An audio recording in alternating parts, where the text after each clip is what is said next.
My Thomas Story Library, Mavis. This is a story about Mavis the diesel engine. Mavis worked at the quarry shunting trucks.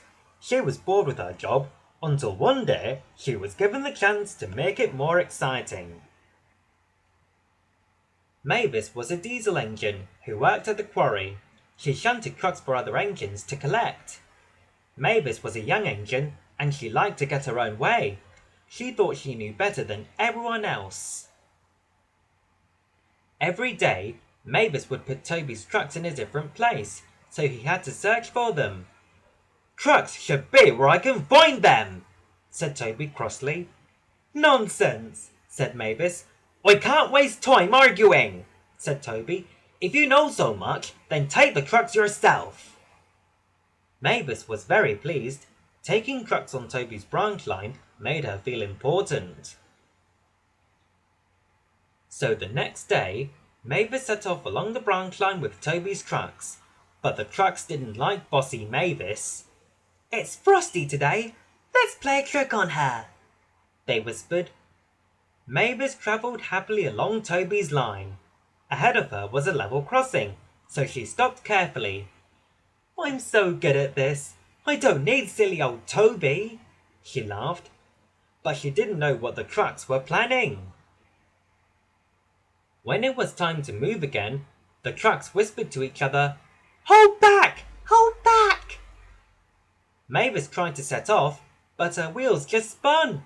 She couldn't get a grip on the frosty ground. The troublesome trucks giggled and giggled. The drivers of the cars and lorries waiting at the level crossing were getting very angry. But there was nothing Mavis could do.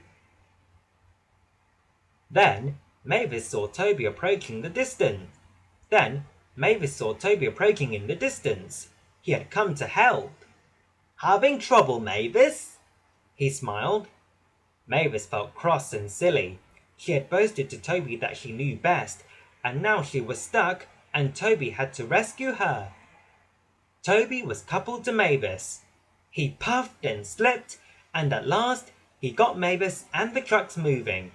Mavis hardly helped at all. She didn't even say thank you. When Mavis got back to the quarry, the fat controller was very cross with her. "You are a naughty engine," he said. "You will stay here in future." Mavis felt angry. She thought the quarry was boring. She wished she could go on Toby's branch line again. Soon spring arrived on Sodor. It was a very busy time at the quarry. Every day, Mavis got the trucks ready for Toby, but she was never allowed to take them along Toby's branch line.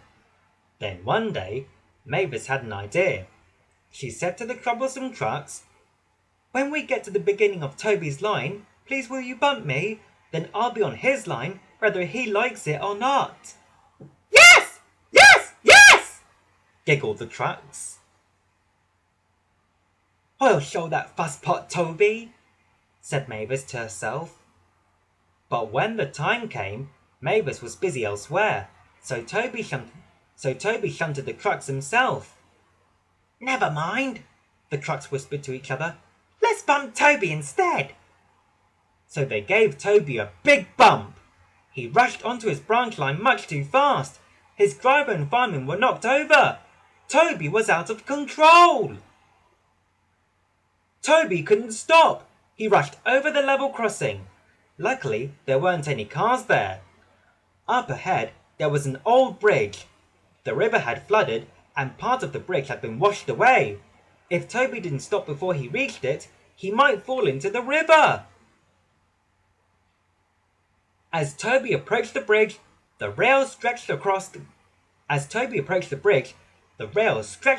gap, just like a tightrope. His driver braked hard, but Toby slid along the track. His brakes squealed. He used every bit of his strength and stopped. Just in time. Mavis felt terrible. It was all her fault. So she rushed to the rescue. First, she pulled the trucks back up the track. Then she helped pull Toby carefully away from the bridge. I'm sorry, Toby, she said. It's all my fault. Never mind, Mavis, said Toby kindly. Thank you for rescuing me. After that day, Mavis and Toby became good friends. Mavis still bossed the trucks around at the quarry, but she always listened to Toby's advice. And sometimes, for a special treat, Toby would let Mavis take the trucks carefully along his branch line.